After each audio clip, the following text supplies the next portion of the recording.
I'm the Novice Railway Modeller and welcome back to my channel, and this is part 2 of the video of me learning how to build a fiddle yard. Now overnight I've been thinking about the width of these tracks, and I thought I'd start the video just going back over this, and particularly at this point in time, this point here, which is the cutout for the cross battens that brace the roof.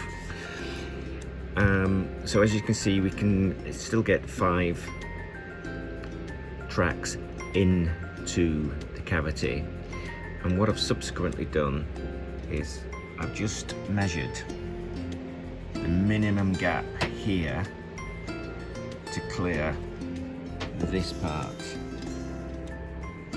here, and the minimum gap at the other side, so it clears the point here. So on the right hand side we need to be at least 42 millimeters, and on the left we need to be at least 25 millimeters, and by doing that we're still able to make sure we can get 5 tracks in, and I can get 5 tracks and easily get my fingers in to play with any derailed coaches or locomotives.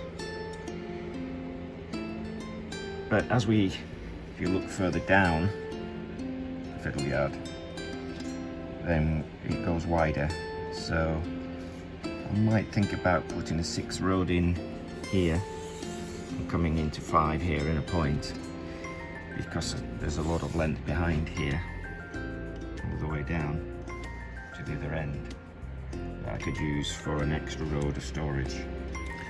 Don't know what you think. It'd be interesting to see your views too. At this point in time here, they need to come together so they can go around the loop and join the main track.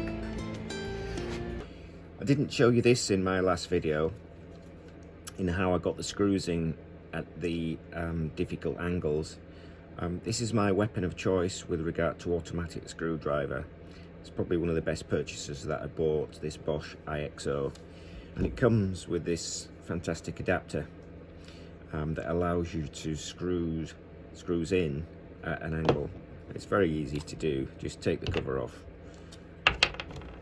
pop your whichever angle you want your angle to be driving at, pop your drill bit, your Ep.2 bit inside, and away you go.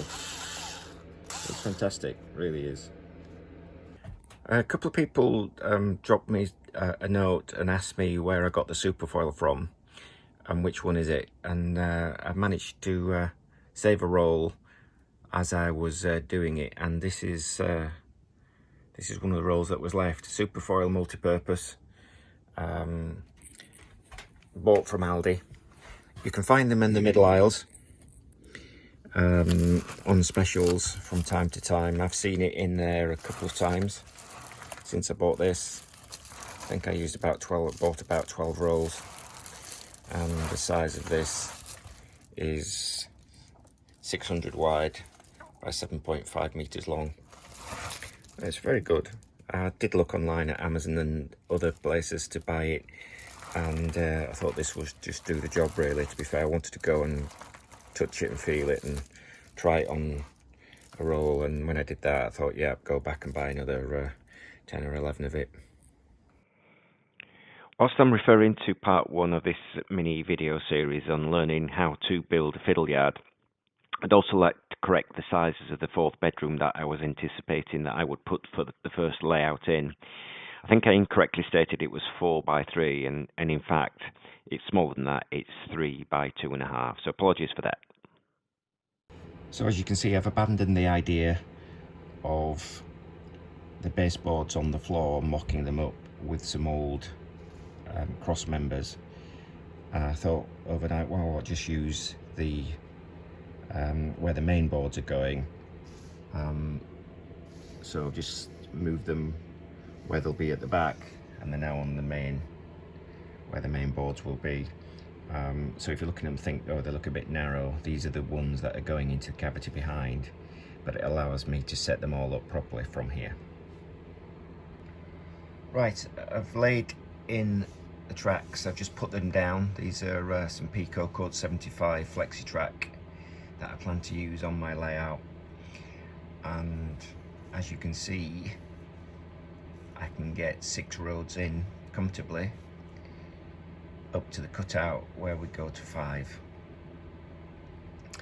I think it's worth putting that 6 track in because the length of it, as you'll see here, goes up to 16, just over 16 feet.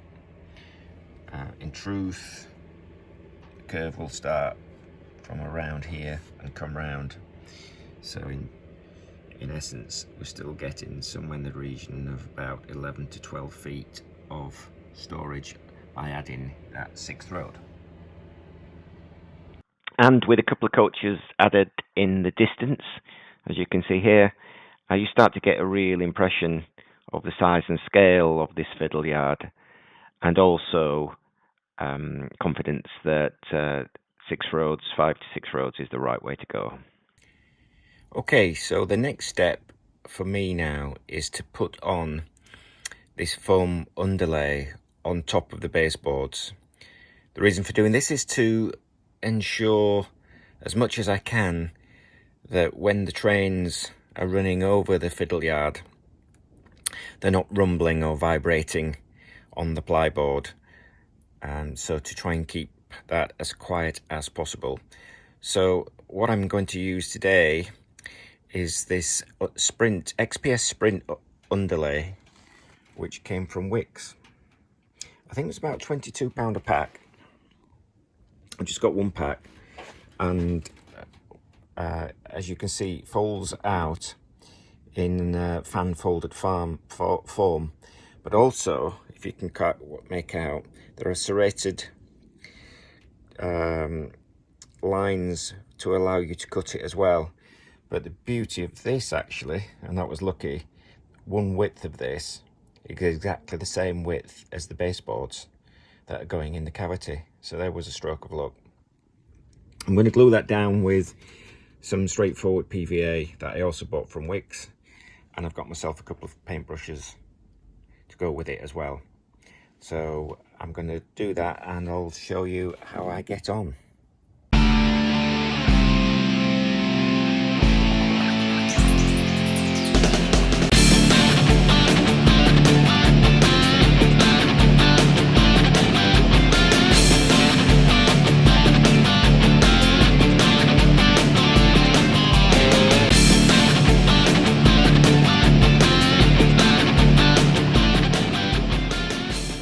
So I think you definitely need to ensure you have a sharp knife, because you can see the ends of caught.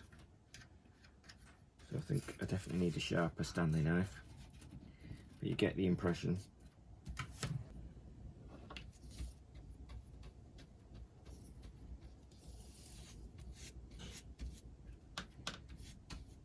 This will also help seal the plyboard as well if the paint hasn't done the job. So it's another way of sealing it to prevent it from warping.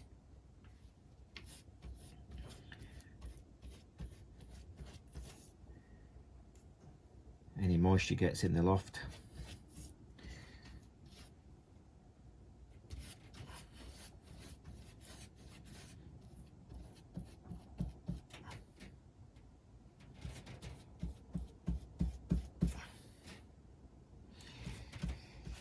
It's quite mild today for January.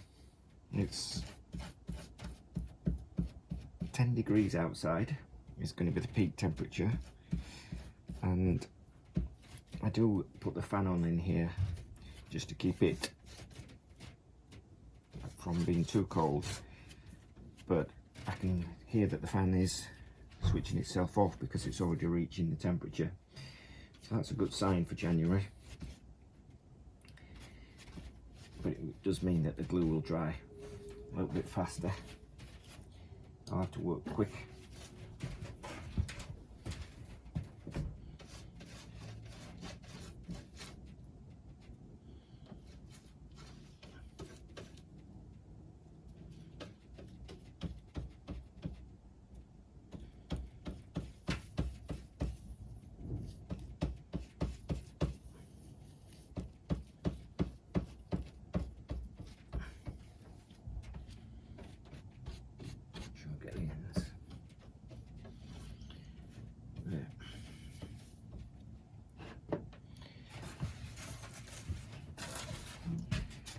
So I don't know if you can pick up on the camera some slight ridging in the bottom of the foam board. So we'll go straight on.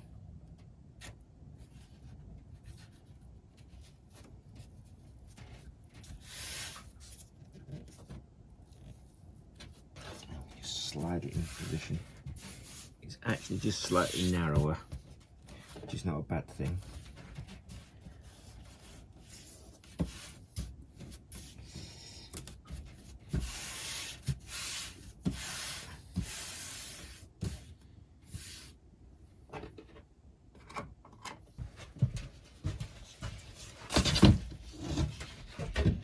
I'm just going to put this board over the top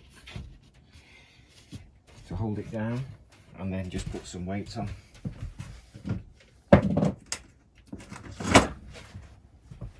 Well, gonna paint anything else that I can find that's heavy.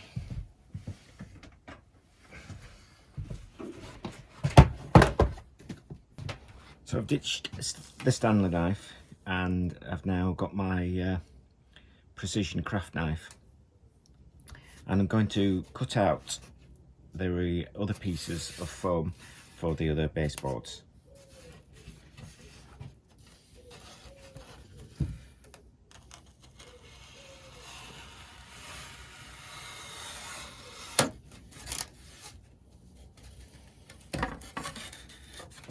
So I'll just cut out the bulk of what I don't need and then get it into position.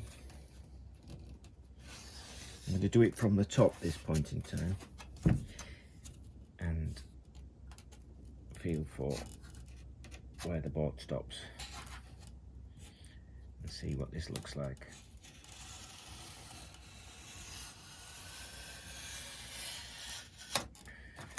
It's definitely much better with a sharper knife.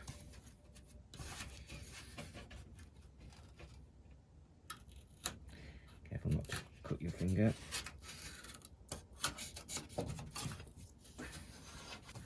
So I shall do that for all the other pieces. Now that's the XPS Sprint underlay now cut to size for all the pieces of baseboard that are going to go into the cavity, and this is just the south side. I've got the north side to do at the moment, but I wanted to do the south side first. Practice it, make sure I got it right. I was happy with it before I then progressed on to the north side. So yeah, all cut to size, not glued down. I'm just waiting for the test piece that I did earlier to dry, and then when I'm happy with that it's glued down properly, then I'll proceed to glue down the rest of the pieces that you can see here. We're now 2 hours on, and the test board that I did has actually set beautifully. So I'm now going to go about laying the rest of the underlay onto the remaining baseboards.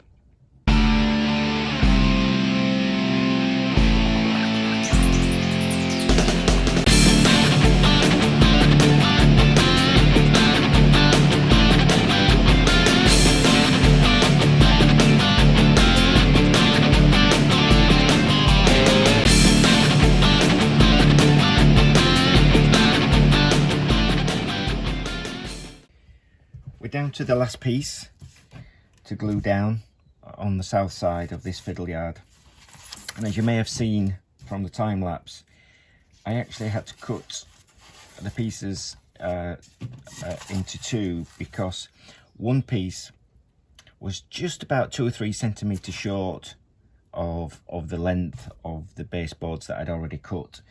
So rather than just try to glue a small piece in at the end, I decided to overlap them and cut them into small pieces, into smaller pieces, to allow it to fit together a lot more easier. So I'm just going to glue this last piece down.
piece glued. Let's fit the last piece of underlay. Perfect. So that's the last piece of underlay down now. I'm going to leave that overnight to dry for the rest of them, and come back tomorrow and we'll be track planning. So that's the end of part 2. Thanks for watching if you got this far. Thanks to all those people that also gave me some great comments and suggestions on part 1. So don't hesitate if you feel as though you can make a contribution to me building and learning this fiddle yard for my part 3 build. I'll look for that coming out in the next few days. Thanks again for watching.